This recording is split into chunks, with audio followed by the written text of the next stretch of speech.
Salah satu implementasi atau penerapan nilai-nilai pendidikan kewarganegaraan dalam kehidupan sehari-hari yaitu dengan senantiasa saling melakukan berbagai kerjasama dalam kehidupan sehari-hari. Upaya ini dilakukan agar mendapatkan ketentraman dalam kehidupan sehari-hari dan sebagai salah satu bentuk menjadi warga negara yang baik. Gotong royong dan bekerja sama itu sendiri memiliki banyak manfaat loh. Di antaranya yaitu hidup menjadi rukun, tentram, harmonis, dan dijauhkan dari perselisihan ataupun konflik. Selain itu, gotong royong juga menumbuhkan rasa kekeluargaan di antara sesama warga dan masyarakat. Nah, itu tadi gambaran seorang warga negara yang baik ketika hidup bekerja sama dengan orang lain. Indah bukan? Maka dari itu teman-teman, kita sebagai mahasiswa harus bisa menerapkan nilai-nilai Pancasila dalam kehidupan sehari-hari sehingga kita dapat menjadi warga negara yang baik. Bahas apa ya? Topik apa ya? Kira-kira enaknya bahas apa ya? Kalau G20 gimana? ada bahas yang berat-berat yang bahas ya gimana? Kalau G20 itu Kenapa emang G20? itu apa rencananya kok Indonesia bisa jadi G20? Itu udah dari dulu itu mah untuk turutnya G20 Indonesia itu karena Indonesia kan Indonesia Bukannya konspirasi itu dari negara buat membelah pihak Rusia sama Amerika. nggak tahu sih, aku itu mungkin teori konspirasi itu teori konspirasi itu kan gak didukung data, jadi gak bisa apa itu gak bisa dianggap faktual, gak bisa dilandaskan gitu kayak dari acuan itu gak bisa. Menurut gue sih itu konspirasi ya. Masih Iya. ada sih. Tapi kan kalau konspirasi apa? Konspirasi itu kan gak ada faktanya, jadi gak bisa dipercaya gitu. Aku masih belum percaya apa? Kayak gak bisa publikasikan bahwa ini kayak hoax gitu dan lain gitu kalau gak ada. Tapi ngomong-ngomong Indonesia join ini udah dari apa? Udah dari dulu, dari tahun 19 berapa gitu. Lu tahu teori konspirasi itu dari mana? Mungkin itu hoax berita-berita gitu mungkin. Agak cuma baca-baca aja dari artikel-artikel yang Tapi tahu artikelnya aja. kita juga harus bisa menyaring di kondisi seperti saat ini yang banyak seperti itu berita-berita hoax di Iya. web itu seharusnya. Tapi kan seru kalau dengar teori konspirasi tuh. Tapi itu kalau kita kemakan terus kita menyebarkan ngomong kosong itu hoax itu kan bakalan jadi kayak titik perang juga kan mempengaruhi kita nasional. Iya. Itu kadang berita-berita kan kayak artikel kan biasanya orang Indonesia kan kurang paham Iya. baca ya. Cuman kan Baca baca doang, doang ya. baca Kalau doang. judulnya menarik bakal wah itu konspirasi gitu kan ya. Jadi gimana tren positifnya hilang ya, jadi tren negatif Iya. pada negara sendiri bakal hancurin apa Image negara. Itu di masa sekarang seharusnya kita sebagai kaum muda yang sudah pintar bisa kayak melihatkan mana membedakan antara yang hoax mana yang aktual. Menurut kamu Jal, itu G20 berkaitan dengan apa pembangunan apa Mandalika kan? Soalnya kan itu pasti kan daerah itu dekat dengan apa pendiri G20 kan tempatnya di daerah situ kan? Gimana Bali ya? Bali, tapi kalau Mandalika itu Lombok agak jauh. Sebenarnya kalau dilihat dari pengaruh lokalnya sebenarnya nggak pengaruh. Cuman paling pariwisatanya juga kan mungkin Mandalika kayak di skill itu kayak Indonesia itu tinggi banget. Jadi kan perekonomiannya dari anggota lainnya tuh jadi tahu Indonesia itu berkembang tahun beberapa tahun. Menurut lu kalau apa Mandalika kan udah jadi ekonomi negara kita bakal bangkit kan? Atau bertambah sedikit gitu? Ya pasti bantu terutama itu apa untuk di masyarakat di sekitar sirkuit itu pasti terbantu kan, ada orang yang apa itu ada wisatawan asing maupun lokal yang turut hadir meskipun pun tahu cuma lihat doang itu kan otomatis kan ya nyewa deh perumahan atau hotel di sekitar itu otomatis ekonomi pariwisatanya maju di daerah. Kadang juga kalau punya suatu sirkuit Indonesia tuh payah banget cara mengelola sirkuit itu pasti bakal kejual. Itu menurut lu gimana tanggapannya kalau menurut lu itu sirkuit itu akan dijual? Itu tergantung ya, entah tergantung pemerintahan pada saat yang mana gitu kan.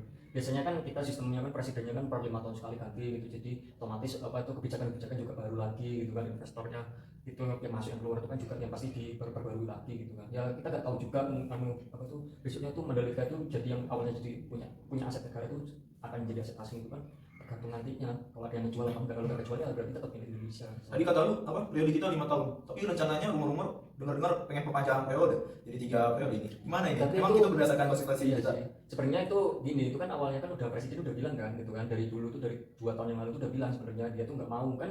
Itu pemberitaan 3 periode itu udah dari lama sebenarnya. Saking aja kemarin itu udah nge-up gitu, beritanya nge-up lagi itu. Jadi sebenarnya presiden itu udah ngasih pernyataan bahwa dia nggak mau sebenarnya. Jadi kayak rakyatnya sendiri, sebagian rakyatnya yang menginginkan. Kayak kemarin ada pemberitaan yang Sebenarnya bukan rakyatnya itu, menterinya itu yang ya, marah ya, mendukung 3 periode itu. ya aku gak bisa bilang dulu kan, kita kan soalnya kita Terus nggak tahu sebenarnya aslinya. itu kesalahan komunikasi antara presiden, menteri sama bawahan itu. Yang Kok bisa mungkin bisa begitu? mungkin kan ditambah kemarin rakyatnya sendiri sebagian kan, elektabilitasnya Pak Jokowi itu agak bagus, maksudnya kayak gak buruk-buruk gitu, kayak kinerjanya udah diakui sama masyarakat, makanya banyak yang mengusulkan ke periode gitu. Sekarang lu enggak lu lihat sekarang kan korupsi gitu-gitu kan udah kayak turun gitu kan. Kalau masih naik Jel. Enggak, mas itu kayak enggak, iya gimana ya, kayak sekarang kayak transparan itu ada korupsi cuman langsung kena gitu seakan-akannya kayak kemarin kasusnya minyak goreng itu kan tahu kan, itu ternyata dianya mafia kan ternyata. Itu udah ditangkap belum Jel? Udah Sama KPK. ditangkap. KPK dengar-dengar pengen dihilangkan dari Indonesia atau Gimana ya? dibubarin Itu gitu. hoax atau aktual? Itu kata si Fahri Hamzah. Iya. Iya, masa itu benar nggak sih? Kabar dari nggak tahu sih yang sebenarnya, pastinya KPK itu jangan sampai dihapus sih.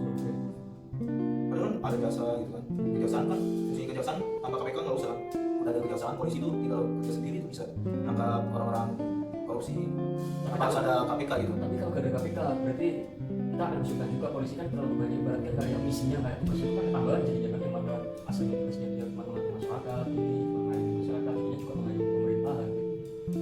Takutnya kayak polisi kan apa ya istilahnya itu ada yang kaki tangannya pemerintah, takutnya kalau misal itu kan ada penyuapannya juga mudah kalau misal dari pemerintah ke polisi. Kalau menurutmu gimana? Kayak misal kayak KPK dihapuskan itu menurutmu gimana?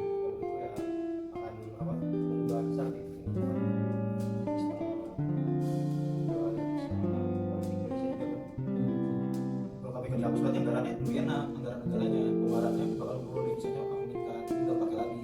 Kenapa harus dipertahankan KPK? Fungsi dari kejaksaan kan ada 1.000 kejaksaan dan berapa polisi total di Indonesia, kalau nggak salah ada 2.000 gitu. Itu fungsi dari itu kan bisa mencegah adanya tindakan korupsi. Itu harus digerakin saja daripada kita ngasih duit ke KPK terus menjalankan fungsinya untuk memberantas korupsi. Itu fungsinya apa? Kerjanya jadi 2 kali. Udah KPK nangkap, polisi juga nangkap juga. Ini kolaborasinya jadi 2 kali. Karena mereka untuk penyelidikan, jadi polisi untuk mungkin yang membantu di belakangnya. Emang polisi nggak bisa jadi penyelidikan? Ya bisa, cuman kalau KPK kan fokusnya ke korupsi, penyelidikan korupsi. Jangan salah, korupsi itu kalau penyelidikannya kayak kan mau rumit sama dengan kasus-kasus kriminal. Makanya kan kalau di penjara-penjara itu kan bagi 2 kan, penjara korupsi sama penjara kriminal. Tuh. Karena sebenarnya kalau misalnya dilimpahkan ke polisi semua, takutnya malah kinerjanya penangkapan dan penyelidikan tidak sebagus kayak istilah kayak beban banyak di polisi, jadinya kayak tuh penyelidikannya kurang maksimal gitu seperti itu. Sekarang emang sih kalau misalnya KPK itu jadinya kita kayak nambah pemerintahan yang mana nggak bisa menggaji semua yang karyawannya KPK itu kan, menurut namanya ada bilang tadi kan, kayak misal dengan adanya KPK ini kayak ngapain sih gaji orang-orang yang ada di dalam KPK juga kayak nambah anggaran lain gitu kan gitu. Tapi sekarang gini, daripada anggaran itu kan lebih baik dianggarkan buat yang jelas-jelas daripada anggaran itu lari ke kantong pejabat yang jatuhnya gak jelas gitu kan. Kayak bagaimana paling gaji sekitaran gaji pegawai negeri berapa sih gitu kan, kalau dibandingkan harus masuk di koruptor kan, ya kan, kalau koruptor kalau nyuri kan mungkin 1 juta, kalau korupsi belum cuci tangannya, belum yang dilari-larikan ke mana-mana. Ya masalah pencurian, akan ada di sini ada kasus pencurian kayu kalau nggak salah ya, benar ya, nenek-nenek curi penjara berapa tahun gitu, 5 tahun, sedangkan pejabat penjara dipotong 5 tahun jadi 3 tahun. Itu kenapa? Gimana pendapat lu bisa begitu? Menurut pendapat lu? Mungkin ya dari yang kasus pencurian pohon itu mungkin kuasa hukumnya kurang bisa mempertahankan terdakwa, maksudnya kayak memperjuangkan terdakwa ini. Sebenarnya kayak kasusnya itu pencurian itu memang sih orang tersebut itu memang mencuri di lahan milik pemerintah, cuman untuk tanamannya sendiri kalau nggak salah aku dengar itu tanamannya dia yang nanamkan, nggak salah dengan pohonnya itu. Mungkin dari kuasa hukumnya sendiri, kalau koruptor kalau misal terdakwa kan lu tahu sendiri kan itu kuasa hukumnya sehebat apa mesti yang dibawa dia, yang memperjuangkan dia agar berusaha untuk banding supaya masalahnya Kalau menurut tadi gimana nih? Kalau masalah kasus itu nih?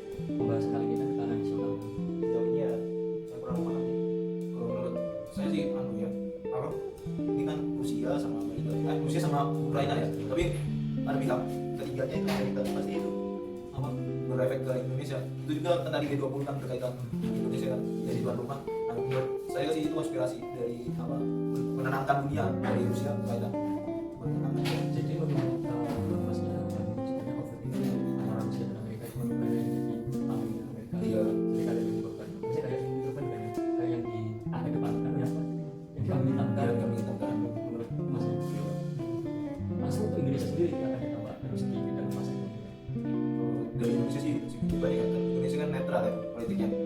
Nah, bisa ke barat bisa ke timur juga. Nah, kalau dari Indonesia sih segi ketahanan apa penjualan rudal meningkat itu. Soalnya pada tertarik jadi gara-gara itu kan G20 jadi tertarik gitu.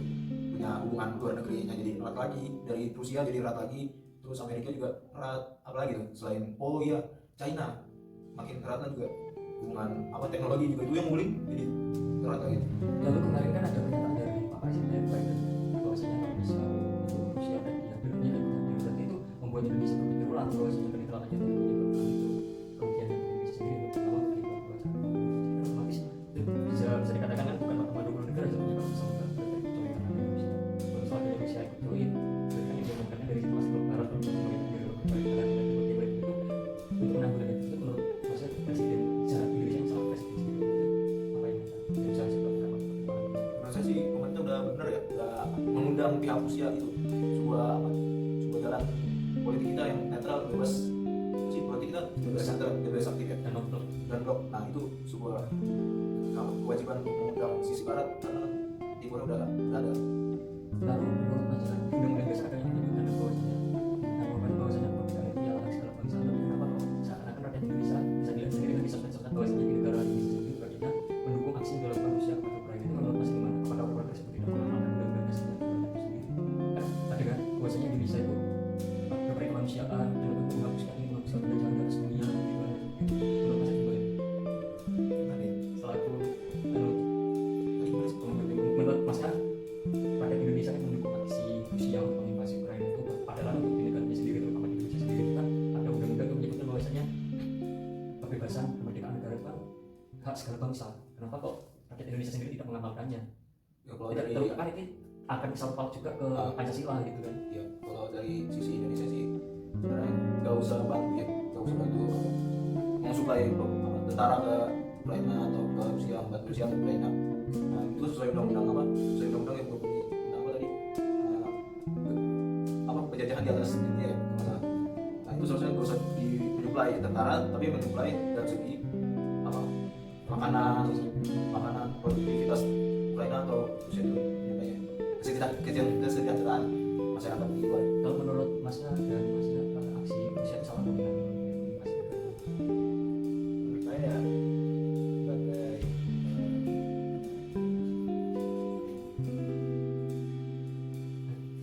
Kalau menurut saya kalau aksi invasi itu kan gimana ya? Kalau dari pihak Putin kan Rusia itu kan ibarat dari Uni Soviet ya. Nah, Uni Soviet itu kan pecah karena adanya Amerika dari hasil peperangan kan jadi kepecah dari pecahnya ada di Rusia, Cek sama sekarang itu Ukraina. Nah, Kazakhstan juga kan. Nah sekarang misinya si Putin itu untuk menyatukan Uni Soviet dari perkembangan kabar dari artikel-artikel atau apa detik atau perkembangan itu misinya menyatukan kembali. Dia mau jadi negara maju nomor satu di dunia.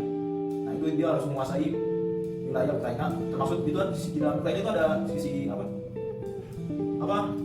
tempat persenjataan dari barat. Jadi dia menguasai persenjataan barat sama biologis, penelitian biologis itu juga ada.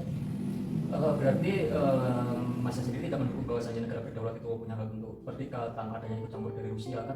Karena kan sebenarnya yang kalau bisa ditelisik kan sebenarnya Rusia salah misal apa itu mengganggu kedaulatan negara lain meskipun itu sama-sama mencari Soviet.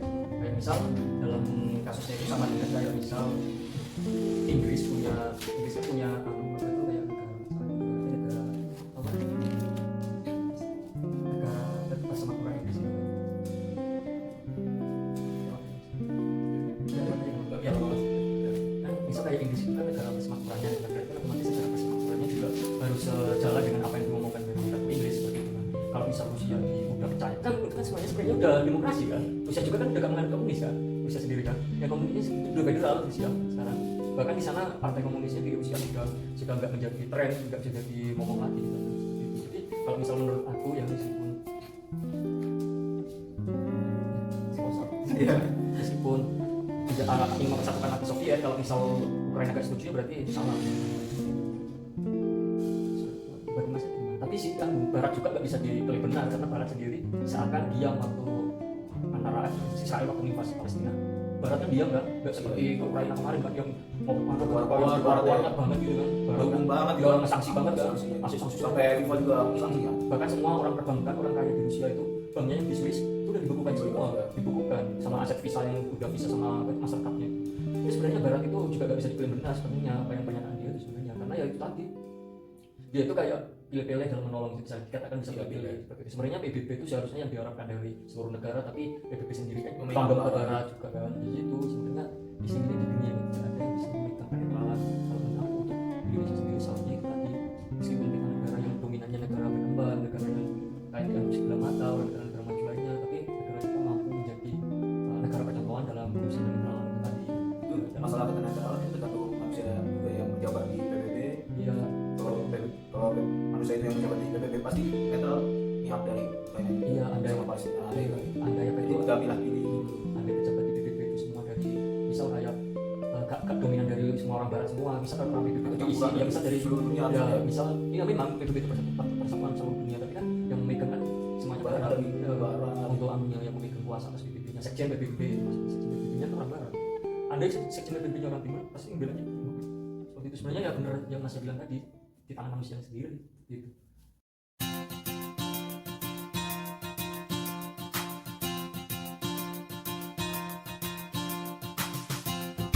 Nilai Pancasila adalah nilai-nilai yang hidup dalam realitas sosial, keagamaan, maupun adat kebudayaan bangsa Indonesia dan bersifat universal.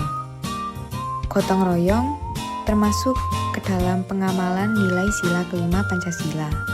Sila kelima Pancasila berbunyi keadilan sosial bagi seluruh rakyat Indonesia.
Sila kelima Pancasila disimbolkan dengan padi dan kapas. Maknanya adalah kemakmuran dan kesejahteraan.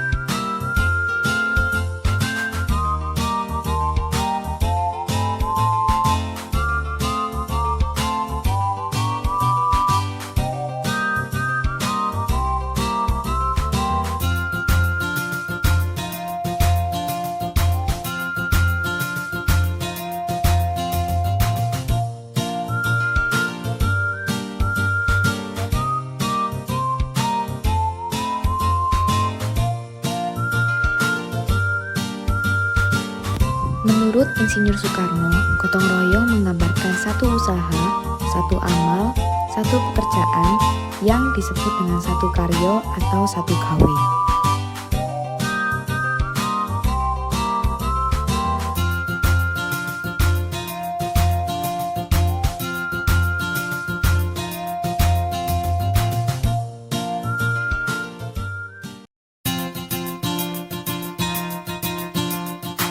Aku bingung, di Indonesia ada berapa agama ya, dan tempat ibadahnya juga di mana?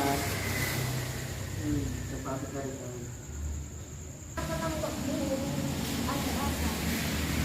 Ini aku bingung karena aku nggak tahu tempat ibadah warga Indonesia dan agamanya seperti apa? Oh, coba kamu browsing aja. Sekarang kan ada zaman media sosial.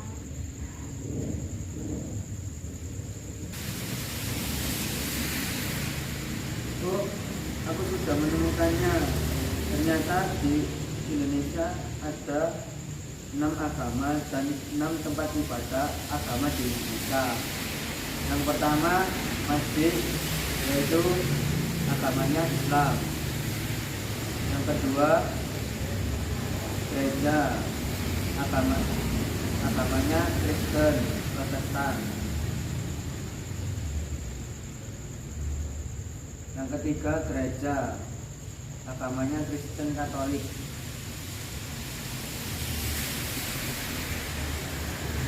Empat pura, agamanya Hindu. Yang kelima vihara, tempat agamanya Buddha. Yang keenam kelenteng, agamanya Konghucu. Loh, kok kenapa kok di Indonesia banyak sekali agamanya? Kok aku jadi bingung? Aku juga kurang tahu. Gimana kalau kita nemuin teman Tuhan?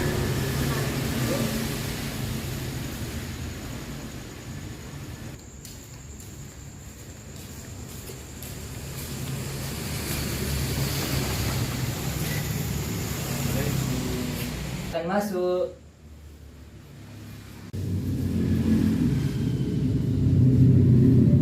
Silakan. Silakan duduk. Silakan. Ada apa? Ini teman saya bingung, mau tanya, kenapa di Indonesia itu berbeda-beda? Oh, di Indonesia itu memang banyak aneka ragam, juga ada perbedaan suku, budaya, agama, bahasa, dan sampai tanya tadi agama. Mungkin kamu tahu apa saja agama di Indonesia? Yang pertama yaitu Islam, tempatnya di masjid. Yang kedua Kristen Protestan, tempatnya di gereja. Yang ketiga Kristen Katolik di gereja. Yang keempat pura, tempatnya Hindu. Hindu tempatnya di Islam. Yang kelima Buddha, tempatnya di vihara. Yang keenam Konghucu, tempatnya di kelenteng.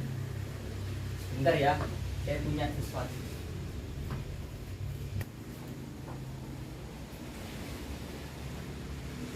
Saya bukakan surat Al-Kafir.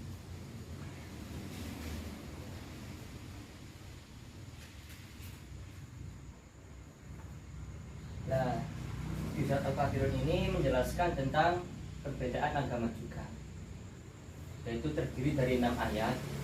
Untuk ayat yang pertama ini, Qul ya ayyuhal kafirun, katakanlah hai orang-orang kafir, la a'budu ma ta'budun, aku tidak akan menyembah apa yang kamu sembah. Nah, jadi perbedaan ini ketika sampean Islam, teman-teman ini ada yang Kristen, Buddha, Hindu, itu beribadah sesuai dengan keyakinan. Nah, Islam tadi di mana?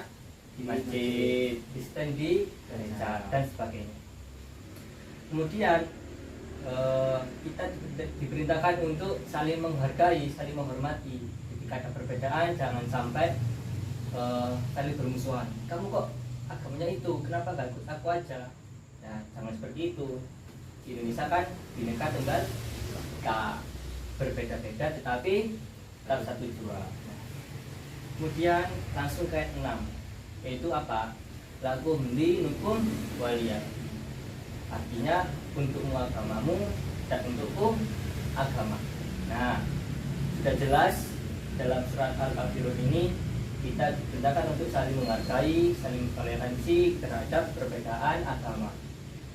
Meskipun agama kita juga Islam, ada teman Kristen, harus saling apa? Menghormati, menghargai, agar kehidupan kita selalu tentram, damai, dan selalu baik. Itu